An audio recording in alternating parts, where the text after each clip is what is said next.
अस्सलाम वालेकुम। आज पंजाब में प्रोविंशियल मैनेजमेंट सर्विस का जीके का यानी स्क्रीनिंग टेस्ट हुआ। गैर हतमी और गैर सरकारी रिसोर्सेज के मुताबिक कुछ क्वेश्चन मेरे साथ शेयर किए हैं स्टूडेंट्स ने। ये वीडियो उन लोगों के लिए बनाई जा रही है जो जीके के पेपर में अपीयर हो चुके हैं या आने वाले जो पीपीएससी के जो पेपर्स हैं उनमें जो 100 मार्क्स एमसीक्यूज बेस पेपर होते हैं उनमें अपीयर होना चाहते हैं, तो वो देखना चाहते हैं कि किस किस्म के क्वेश्चन अपीयर हुए। तो कुछ क्वेश्चन मेरे स्टूडेंट्स ने मेरे साथ शेयर किए। जैसे एक क्वेश्चन था कि एटम बम का जो फादर था वो कौन था, तो ये जे रॉबर्ट ओपनहीमर था। इसके अलावा एक क्वेश्चन के बारे में कहा गया है कि ये आया था कि ऐसा कंट्री जो 14 कंट्रीज के साथ बॉर्डर शेयर करता है, तो ये चाइना और रशिया है। ऐसा कंट्री, ऐसे कंट्रीज हैं जो 14 कंट्रीज के साथ बॉर्डर शेयर करते हैं। एक क्वेश्चन ये शेयर किया गया कि नोबल गैसेज जो हैं वो किस किस्म का बॉन्ड्स आपस में बनाती हैं। तो कोवलेंट बॉन्ड भी बनाती हैं, पार्शली कोवलेंट बॉन्ड भी बनाती हैं। तो नोबल गैसेज के दरमियान जो बॉन्ड होता है वो कोवलेंट बॉन्ड होता है। एक क्वेश्चन पूछा गया कि केसी लाइट वेट चैंपियनशिप जो है वो उसमें उसका चैंपियनशिप में किसने डिफेंड किया, तो ये शाहजेब रिंद हैं। इन्होंने इसको डिफेंड किया।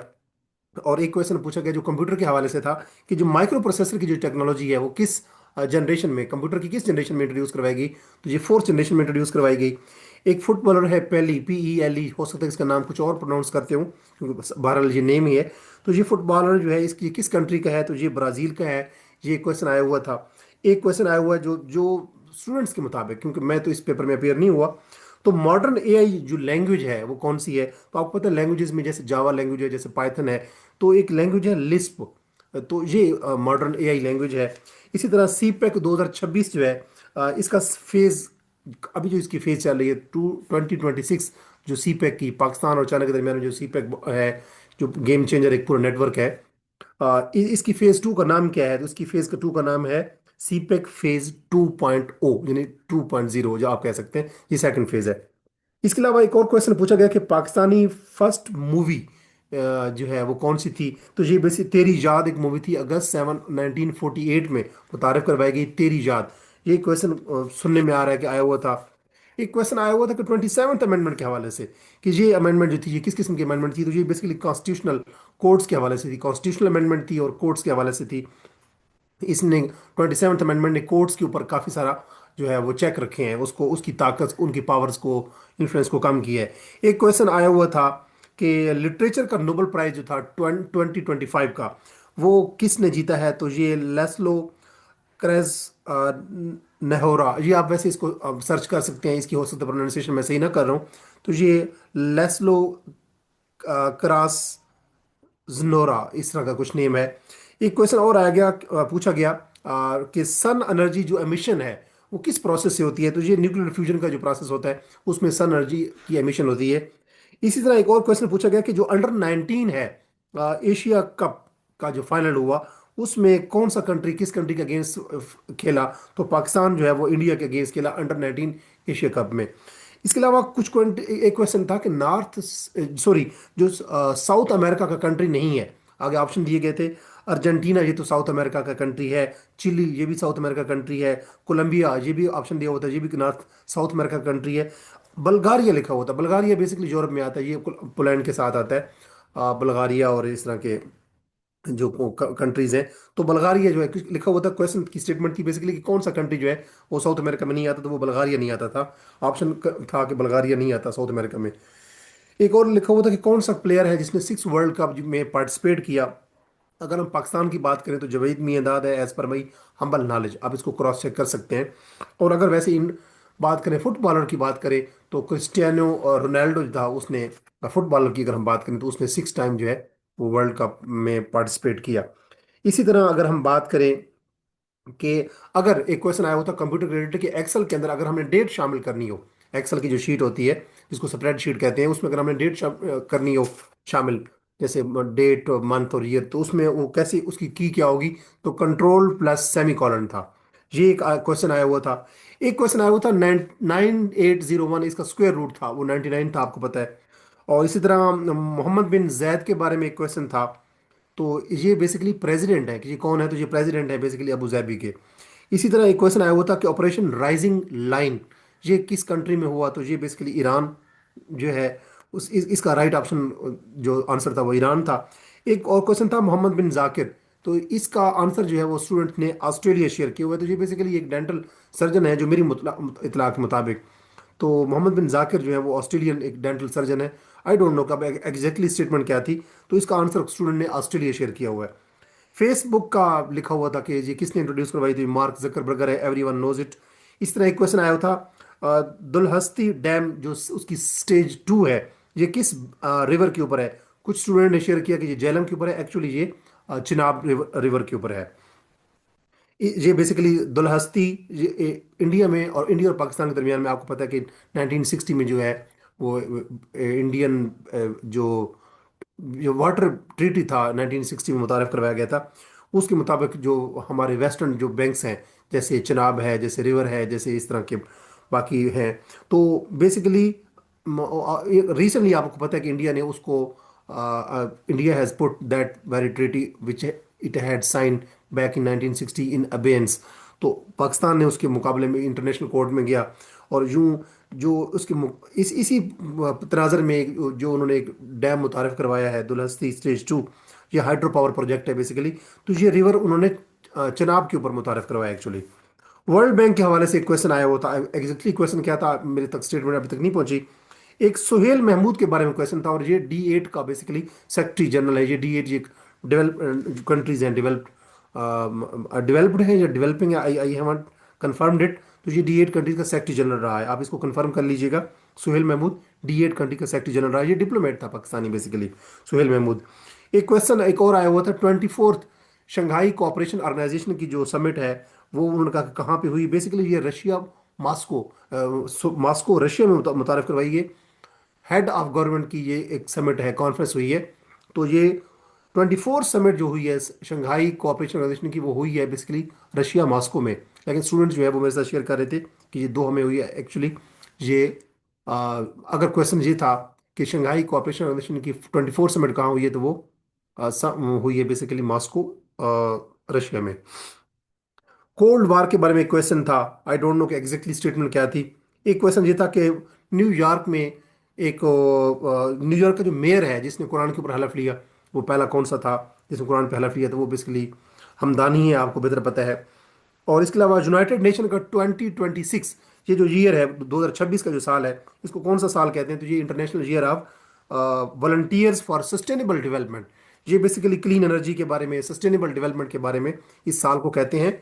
इसका एक और नाम भी है 2026 को, यूएन का international year for range lands and pastoralist, यानी कि वो लोग जो पैदल चलते हैं, वॉक करते रहते हैं, और रेंज लैंड यानी कि ज़मीन का सफ़र करते रहते हैं, उनके हवाले से है। तो ये basically international year for sustainable development है। और अब आई डोंट नो कि अब इसके ऑप्शन कौन कौन से थे, लेकिन मैं बता रहा हूँ कि 2026 का जो ईयर है यूएन का, यूएन ने इसको कहा कि ये this year is international day for clean energy, international day for sustainable development actually. तो कार्बन क्रेडिट के हवाले से था, ये बेसिकली पेरिस के साथ एक एग्रीमेंट था, जी G20 के हवाले से था, G2 सॉरी। और इसके अलावा COP30 जो है, इसके बारे में कहा गया कि ये कहाँ पे किस मुल्क ने होस्ट की, तो ये ब्राज़ील ने होस्ट की, बेलम के मकाम पे ये हुई है COP30। इसके अलावा AI 2025 के बारे में कोई क्वेश्चन पूछा गया, I don't know, I think so, ये उसकी लैंग्वेज के बारे में पूछा गया, जो हम लिस्ट पहले बात कर चुके हैं। CPEC 2026 की जो फेज़ है वो मैं बता चुका हूँ आपको कि वो फेज़ कौन सी है, फेज़ 2 है, 2.0 है। इस तरह एक और क्वेश्चन पूछा गया एंटोनियो गुटेरेस के बारे में, ये यूएन का सेक्रेटरी जनरल है। रेड क्लिफ के बारे में एक क्वेश्चन आया, एग्जैक्टली स्टेटमेंट क्या थी, लेकिन ये क्वेश्चन इसके हवाले से आया। रोहिंग्या के बारे में आया, रोहिंग्या जो है वो उसका पुराना नाम क्या था, म्यांमार था।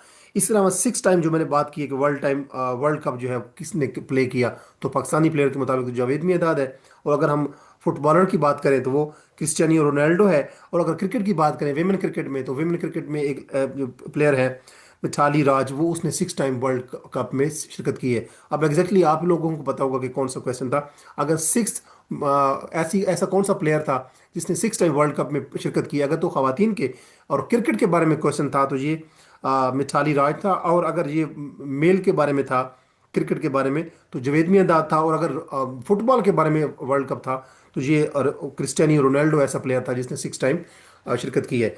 इसी तरह एक क्वेश्चन था कि इन्फ्लेशन इन पाकिस्तान, इसके जो जवाब थे उसमें आल लिखा हुआ था। अब एग्जैक्टली मुझे नहीं पता कि स्टेटमेंट क्या थी। लंपी स्किन के बारे में था, लंपी स्किन ये बेसिकली एक डिजीज़ है। और सुप्रीम कोर्ट की फर्स्ट फीमेल जो जज थी वो कौन सी थी, वो आयशा है, जस्टिस आयशा। और इजिप्ट जो है, इजिप्ट की जो सिविलाइजेशन है वो किस दरिया के आसपास है, तो रिवर नील के आसपास है। और ये लार्जेस्ट रिवर है बेसिकली, जो कि इजिप्ट से मेडिटेरेनियन सी की तरफ जाता है। और इसकी लंबाई अगर हम देखें, जो नील रिवर है, ये 6600 से 7000 किलोमीटर इसकी लेंथ है। साउथ अमेरिका के बारे में जैसे मैं बता चुका हूँ कि उसमें कौन कौन से कंट्री नहीं है, तो वो बल्गारिया था। और वो कौन सा कंट्री है जिसने यूएन के अंदर पाकिस्तान की पार्टिसिपेशन, जो कि बेसिकली थी सितंबर 1947 में पाकिस्तान ने यूएन को ज्वाइन किया, तो वो कौन सा कंट्री था जिसने अपोज किया? तो वो हमारा दोस्त मुल्क जनाब अफगानिस्तान है। और उसके बाद एक और इंस्ट्रूमेंट है, इंस्ट्रूमेंट के बारे में क्वेश्चन था कि वो कौन सा पाकिस्तानी म्यूजिकल इंस्ट्रूमेंट है। जो ऑप्शन दिए थे उनमें से बीन, बीन उर्दू में कहते हैं, वैसे के लिए इसको बांसुरी भी कहते हैं, तो बीन या बांसुरी का ऑप्शन ठीक था। इसके अलावा रिवर रावी के बारे में कोई क्वेश्चन था, एक्स एक्स की power four, x exponent four, इसके बारे में कोई क्वेश्चन था मैथमेटिक्स में। एक क्वेश्चन का आंसर कोई 50 के बारे में स्टूडेंट्स कह रहे हैं, उसका आंसर 50 था। एक क्वेश्चन का आंसर 15 डेज था। आई एम नॉट श्योर कि क्वेश्चन क्या था, क्योंकि जब तक क्वेश्चन का पता नहीं चलता उसका आंसर समझ नहीं आती। स्टूडेंट्स के मुताबिक मैथमेटिक्स में एक क्वेश्चन का जवाब 50 था, एक क्वेश्चन का जवाब 15 डेज था, एक क्वेश्चन का जवाब जो है 8:9 था। वो शायद 8 लाख और 9 लाख के दरमियान में जो रेशो थी, तो वो 8:9 बनती है।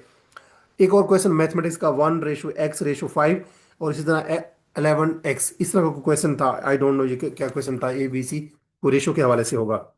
ईमेल के बारे में, अगर डिस्कवरी के बारे में एक क्वेश्चन स्टूडेंट ने शेयर किया कि ईमेल की डिस्कवरी के हवाले से था, तो ये रे टॉमलिंसन जो था वो उसने ईमेल डिस्कवर की थी।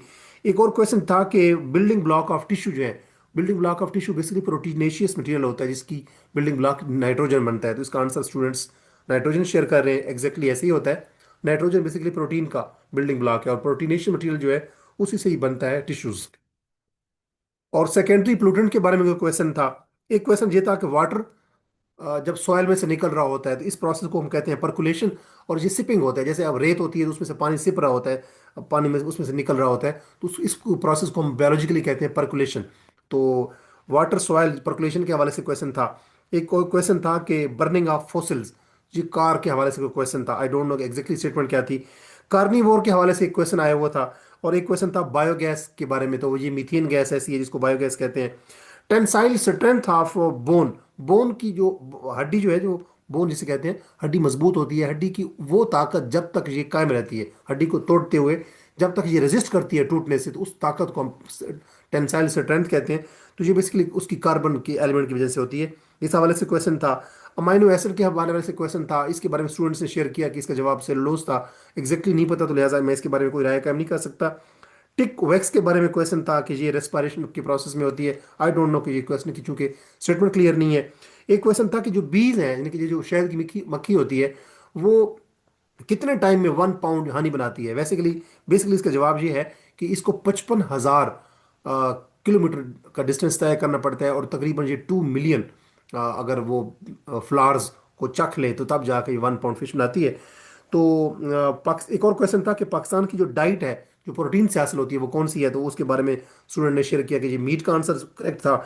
एक और क्वेश्चन है कि एक प्रोसेस होता है जिसमें ये जो डेट्स होती हैं, जो खजूरें होती हैं, उसमें से जो इनएडिबल ऐसी चीज़ें जो खाई नहीं जा सकती, खजूर में से इनएडिबल चीज़ों को जो रिमूव करने का प्रोसेस होता है, उसको कहते हैं कोरिंग। कोर होता है बेसिकली, अगर कोई खजूर हो तो उसके अंदर की जो वो गुठली होती है उसको हम कोर कहते हैं, उसकी बुनियाद कहते हैं, उसकी उसके अंदर की जो चीज़ होती है, तो उसको रिमूव करना, ताकि ऐसी चीज़ें, आप देखें खजूर है उसमें से हम गुठली को नहीं खाते, तो उसमें से इनएडिबल चीज़ को रिमूव करने को हम कोरिंग कहते हैं। ये क्वेश्चन था। एक और क्वेश्चन था कि आमिर खान के बारे में था, तो ये बॉक्सिंग का प्लेयर है। एक और क्वेश्चन था कि एक बुक का नाम था अ टेल ऑफ टू सिटीज, तो ये बेसिकली चार्ल्स डिकन्स की किताब है। और एक और क्वेश्चन था कि लार्जेस्ट ओशन क्या है, तो ये पैसिफिक ओशन है। एक और क्वेश्चन था कि फ्रांस काफका जो 20वीं सेंचुरी का एक बेसिकली राइटर गुजरा है, ये German speaking basically Kazakh Republican बंदा था, जो कि जिसकी जो तसानीफ हैं उसमें से एक है द ट्रायल, एक और है उसका नाम है मेटामॉर्फोसिस, और एक और है उसकी किताब का नाम कैसल। तो ये बेसिकली हम कह सकते हैं Kazakh German speaking Kazakh Republican, ये नॉवलिस्ट था बेसिकली 20वीं सेंचुरी का। और एक और क्वेश्चन था कि थ्री गॉर्जियस डैम ये कहाँ पे है, तो ये चाइना में है। और ये रिवर का नाम है यंगजी, यंगजी रिवर के ऊपर ये थ्री गॉर्जियस डैम्स हैं, ये चाइना में बनाए गए हैं। और इसी तरह एक और क्वेश्चन था, ये बेसिकली चाइना का एक प्रोविंस है हुबी, उसके अंदर है ये थ्री गॉर्जियस गोर्जियस डैम और ये यंगजी रिवर के ऊपर हैं, और ये चाइना के अंदर हैं, और चाइना के उस सूबे का नाम है ह्यूबी प्रोविंस। इसके अलावा एक क्वेश्चन जैसे मैंने बताया, ट्रोजन हॉर्स के बारे में बता चुका हूँ, सिंदूर के फेस्टिवल के बारे में बता चुका हूँ, जो होता है 8 जुलाई से 10 जुलाई तक। और इसके अलावा एक क्वेश्चन था कि ऐसी डिजीज जो मेटाबॉलिज्म के हवाले से रिलेटेड है, जो डायबिटीज बेसिकली है, ये इसका आंसर था। वो कौन सा बॉन्ड है जो कि एनर्जी प्रोवाइड करता है फॉर सेलुलर एक्टिविटी? तो ये कार्बन हाइड्रोजन बॉन्ड होता है बेसिकली। एक और सेडिमेंट्री और फॉर्म्ड फ्रॉम, तो ये क्वेश्चन था। अब इसकी स्टेटमेंट क्लियर नहीं है, लेकिन आप लोग जो चूंकि स्टूडेंट जो पेपर दे चुके हैं, वो इसको सर्च कर सकते हैं अगर उनको स्टेटमेंट क्लियर हो तो। सेडिमेंट्री और के हवाले से भी क्वेश्चन था, ये चट्टानों के हवाले से होता है जो। और नोबल एटम, नोबल एटम जो है वो कौन सा बॉन्ड बनाते हैं? तो ये मैं पहले डिस्कस कर चुका हूँ, ये कोवलेंट बॉन्ड बनाते हैं। किसने डिफेंड किया लाइट वेट चैंपियनशिप? तो ये मैं पहले बात कर चुका हूँ, शाहजेब रिंद ने। इसके अलावा न्यूट्रॉन, प्रोटॉन और ये एमिशन ऑफ इलेक्ट्रॉन के हवाले से क्वेश्चन था कोई। फॉसल फ्यूल जो रिच इन कार्बन होती हैं वो कौन सी हैं? इसके बारे में था कि fossil fuel rich in carbon plus, ये कोई रिएक्टेंट्स की बात हो रही थी, और उसमें क्या बनाते हैं ये, तो उससे हाइड्रोजन गैस बनती है। और एक्स एल एम के बारे में क्वेश्चन था। एक्स एल एम ये होती है extensible markup language, X M L basically, X M L extensible markup language. Common language of AI है, जो मैं पहले बता चुका हूँ, लिस्प है। और एलपीजी जिसको हम कहते हैं लिक्विफाइड पेट्रोलियम गैस, ये इसके अंदर क्या क्या चीज़ें होती हैं? प्रोपेन और ब्यूटेन होती हैं बेसिकली।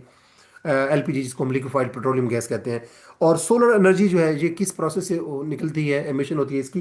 तो ये न्यूक्लियर फ्यूजन फ्यूजन का प्रोसेस होता है बेसिकली।